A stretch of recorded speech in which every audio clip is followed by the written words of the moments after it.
En lo alto de las montañas rocosas, el agua surge de la tierra y fluye lentamente cuesta abajo.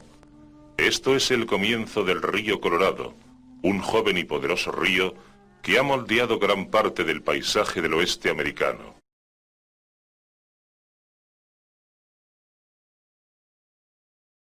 Desde su modesto origen en las rocosas, el río fluye a través de Utah hasta el lago Powell, por el Gran Cañón hasta el lago Mead. Luego, a la represa Hoover, en Nevada, continuando hacia el sur, formando la frontera entre Arizona y California, hasta México, donde su viaje de 1700 kilómetros acaba en el Golfo de California. En su agua hay cieno, arena y otros desechos.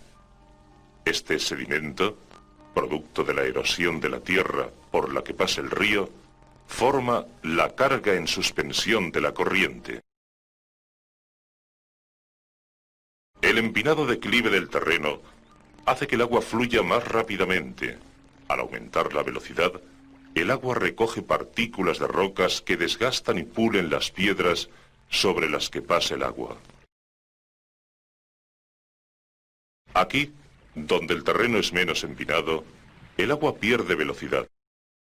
El río se desliza ahora por los valles que ha esculpido en las rocosas, siguiendo el rumbo de menor resistencia, y como el terreno cambia constantemente, varía también la velocidad de la corriente. Aquí es muy lenta.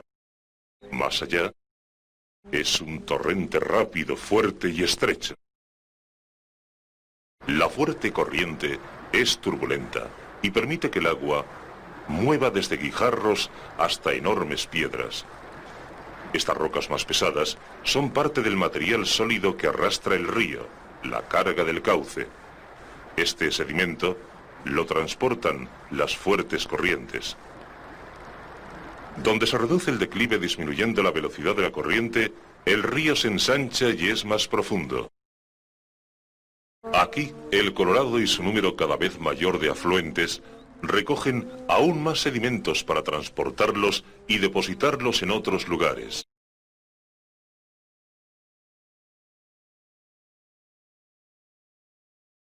Muchas pequeñas quebradas se originan en las altas montañas y se unen al río en su largo viaje hacia el mar, además de los afluentes, a medida que el río desciende. Al salir de las montañas, fluye por un valle. El río está crecido por la lluvia y lleno de fango por el aumento en la carga de sedimentos. En la época de inundaciones aumenta el volumen y la velocidad del agua y, lógicamente, la carga. Río abajo, vemos grandes cañones en las rocas. Estas formaciones de tierra se deben a la erosión y prueban la fuerza de esta. Durante millones de años, el río ha desgastado el terreno, arrebatándole piedras y tierra y llevándoselas como sedimento. Pero a medida que disminuyen el volumen y la velocidad del río, parte de ese sedimento se deposita para crear formaciones como los bancos de arena. Estos consisten en muchas capas de sedimentos. Las capas no son de un espesor uniforme, porque cada una representa un intervalo de depósitos. ¿Cuánto sedimento lleva el río Colorado? Las medidas que toma la Oficina de Estudios Geológicos en distintos lugares del río, como aquí, en la frontera de Colorado y Utah, determinan el flujo de la corriente y la carga de sedimento. Se baja el aparato a una profundidad específica. Conos giratorios sobre el peso producen chasquidos y cuanto más frecuentes son estos, mayor es la velocidad de la corriente. Se toman 8 medidas en el río y luego se calcula el número de metros cúbicos de agua que salen del estado de Colorado. Este día pasaron por esta estación 77 metros cúbicos de agua por segundo, pero en una crecida de primavera, el volumen puede subir hasta 1050 metros cúbicos por segundo. Ahora se sumerge un contador de sedimento en distintos puntos del río. Las muestras revelarán los diversos tamaños de sedimentos llevados en la suspensión. Gran parte del río consiste en arena, cieno y barro suspendidos en el agua, pero partículas más grandes saltan por el cauce del río que también empuja o arrastra por el fondo.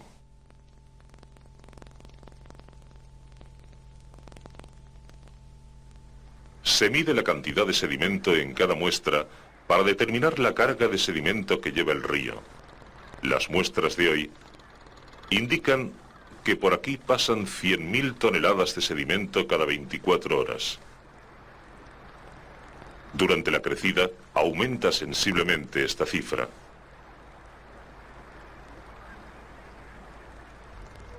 Cuando el río Colorado fluye por el estado de Utah, vemos pruebas espectaculares de la habilidad del río para moldear el paisaje. La corriente ha cortado antiguas capas de roca y con la erosión ha producido grandes monumentos.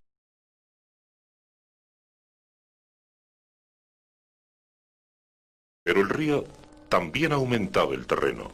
Ha formado bancos de arena al depositar los sedimentos por discurrir con más lentitud. Esta meseta señala el comienzo de una serie de cañones esculpidos por las rápidas corrientes del río.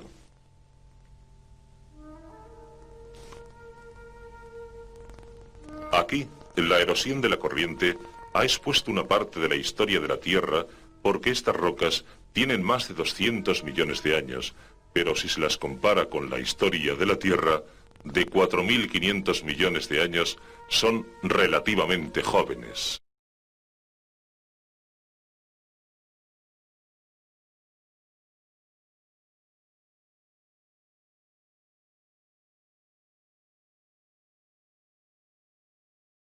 La erosión lateral ha ensanchado las paredes de los cañones. Las lluvias arrancaron piedras y tierra que ruedan hacia abajo obedeciendo a la gravedad. En los periodos de fuertes lluvias, el agua corre por la superficie antes de que la absorba el sediento terreno. Ese agua puede crear inundaciones repentinas, como vemos en estas imágenes. Corrientes de agua fluyen sobre la tierra, llevándose sedimento de áreas de poca vegetación. Aquí, al esparcirse el agua, pule el terreno, llevándose todos los materiales que encuentra a su paso.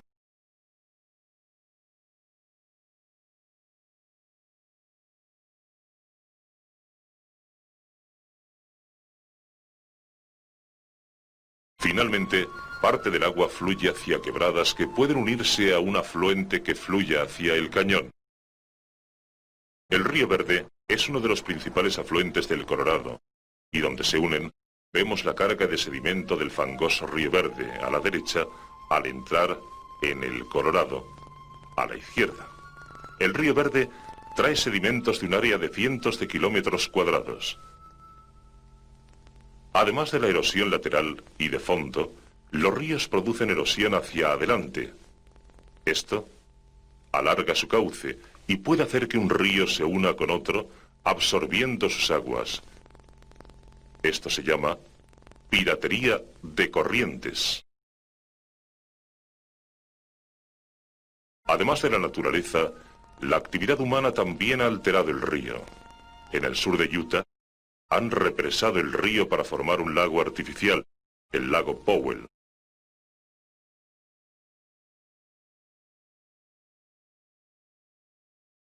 Esta enorme masa de agua llena los cañones y se extiende casi 250 kilómetros a través de Utah. El lago es una reserva que almacena la preciosa agua que fluye de las montañas.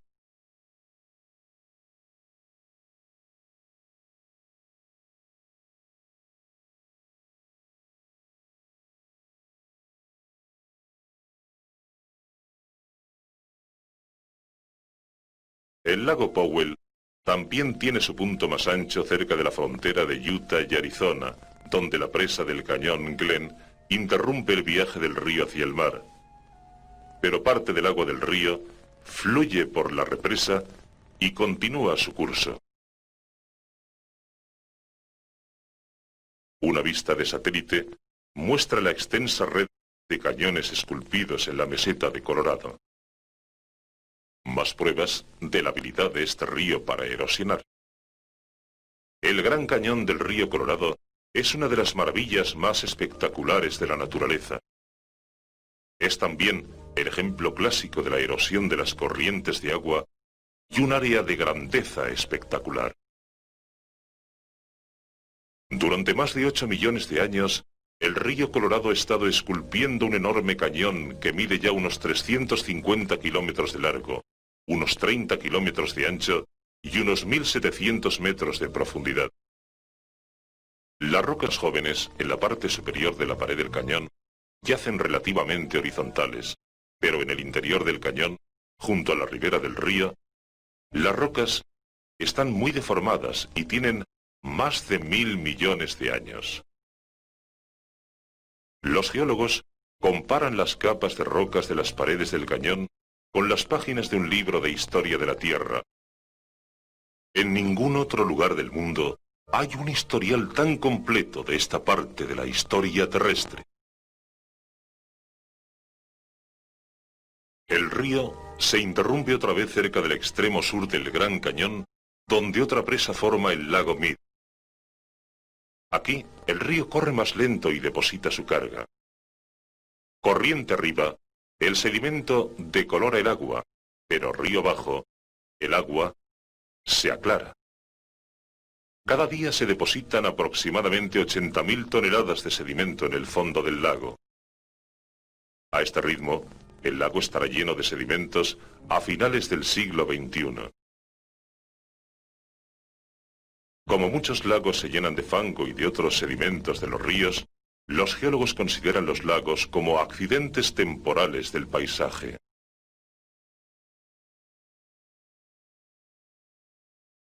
El lago Mead se forma detrás de la represa Hoover. Esta monstruosa represa permite regular la salida del río Colorado y evita inundaciones más al sur. La represa Hoover es muy útil para esta región. Sus 17 generadores producen 6.000 millones de kilovatios hora de electricidad anualmente y proporcionan energía a grandes áreas metropolitanas de Arizona, Nevada y California.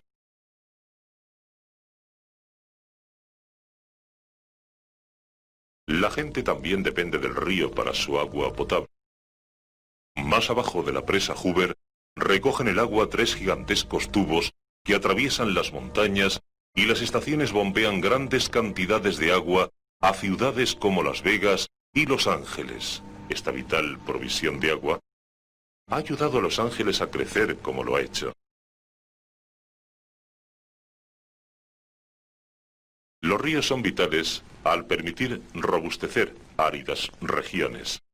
Gracias al agua del río y al control de la presa, los agricultores han convertido el desierto en tierra fértil y muy productiva.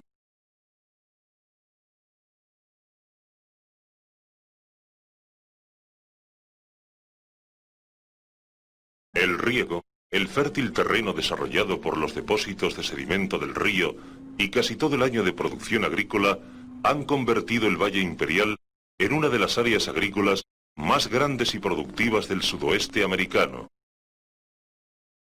El agua que no se almacena en presas, ni se usa para riego y no es desviado, fluye hacia el sur, a México y al Golfo de California. En este diseño, vemos que el río Colorado desciende 3.000 metros para llegar al nivel del mar.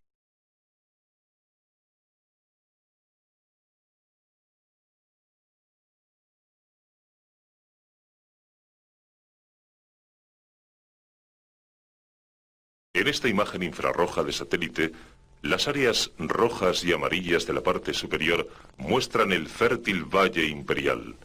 En la parte inferior derecha está el gran delta formado por sedimento depositado en la boca del río Colorado, donde desagua en el Golfo de California. Es aquí donde finalmente termina su largo recorrido. El río Colorado drena aproximadamente 630.000 kilómetros cuadrados del suroeste de Estados Unidos. En contraste con el joven y rápido río Colorado, las lentas aguas del viejo río Mississippi drenan un área de unas 5 veces más grande, aproximadamente el 41% de la superficie de Estados Unidos. El poderoso Mississippi fluye lenta y casi perezosamente por la parte inferior de Estados Unidos, donde la superficie del terreno es casi plana. Desde aquí, el norte de San Luis, Missouri, seguiremos el río en su largo y tortuoso recorrido hasta el Golfo de México. Veremos pocas corrientes turbulentas porque el Mississippi ha erosionado tanto la tierra que el declive es apenas perceptible. Las planicies que bordea el río consisten en excelente tierra fértil para las cosechas en este clima del norte. Estas judías crecen en un fértil llano creado cuando el Mississippi se salió de su cauce.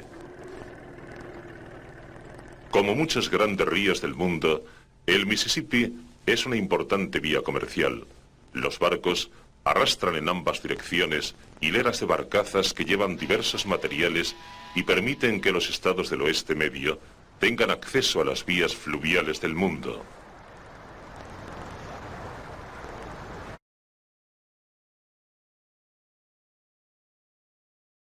A San Luis se le llama la Puerta del Oeste porque es un importante puerto del río.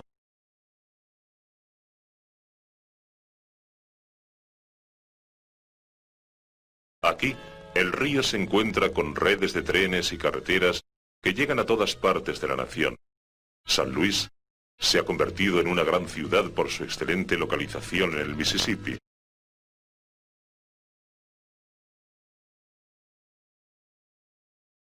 En una vía especial, debajo de la principal carretera de San Luis, una vagoneta cruza el río.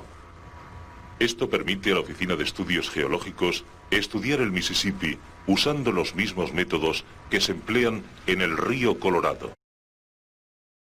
Se toman medidas que proporcionan datos útiles para controlar las inundaciones en el valle del Mississippi, y el examen del sedimento permite determinar dónde hay riesgos para la navegación debido a exceso de depósitos de sedimentos en el cauce. En algunos sitios, el río fluye sobre tierra tan plana que se pierde el cauce del río. Esto produce curvas suaves, llamadas meandros. Cuando el río comienza a desviarse, corta sus orillas formando lazadas que gradualmente causan erosión lateral al fluir río abajo.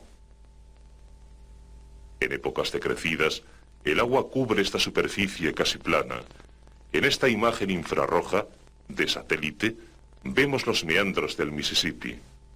Ahora, crecido, la zona azul muestra la cantidad de tierra que el río reclama como suya. En primavera, hay inundaciones periódicas a lo largo de este río. Cubre las fincas, se lleva la tierra fértil, destruye propiedades. El río que ha fertilizado la tierra que lo rodea es también muy destructivo, y como la tierra es plana, las presas son poco útiles para controlarlo. Al bajar la inundación, los meandros del río son más anchos de lo que eran. Y cuando el meandro en forma de lazada es casi un círculo completo, se forma un recodo. El río fluye cortando su margen exterior. El extremo inferior del meandro causa erosión hacia adelante y por fin corta un canal más corto. El recodo desaparece luego y queda un lago. Estos meandros y lagos son muy comunes a lo largo de ciertos ríos viejos. En la ribera, el sedimento de la inundación puede formar diques naturales. Este corte transversal muestra cómo se forman diques naturales durante las inundaciones. La cantidad mayor de sedimentos se deposita a lo largo de las orillas y puede formar malecones naturales. El sedimento se acumula también en el centro del río, haciéndolo poco profundo para la navegación. Hay que dragar los canales que tienen mucho sedimento para que el transporte del río continúe. Aquí se baja al fondo del río una dragadora que al girar corta y raspa el sedimento del cauce y lo extrae por medio de un tubo para depositarlo en la orilla.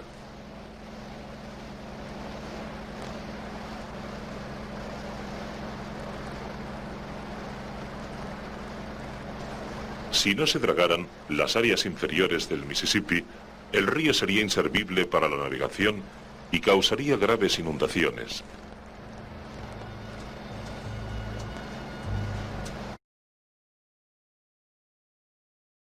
El Mississippi pasa por Nueva Orleans antes de llegar al Golfo de México. Nueva Orleans es la meca de la mayor parte del transporte del río. Aquí, las barcazas del río se encuentran con cargueros del mar para embarcar productos y materia prima a todo el mundo y también para recibirlos. En esta imagen de satélite vemos desembocar el Mississippi en el Golfo de México, donde se reducen rápidamente su velocidad y su capacidad para llevar sedimento. Allí, el sedimento forma un delta. El área de color claro a la derecha muestra sedimento depositado en el mar, y al añadirse más, el delta sigue creciendo hacia el mar. A medida que el río se acerca al Golfo, vemos que el canal principal se divide en muchos otros que se forman sobre la superficie del delta. Entre estos desaguaderos, el terreno va llenándose de finos granos de sedimento y acaba por convertirse en pantano de agua salada. Los ríos han afectado a la tierra y sus habitantes durante miles de millones de años, pero su cauce de hoy puede no serlo mañana. La superficie de nuestro planeta sufre cambios constantes y muchos de ellos los causan las corrientes de agua, uno de los principales agentes geológicos que seguirán actuando en el futuro.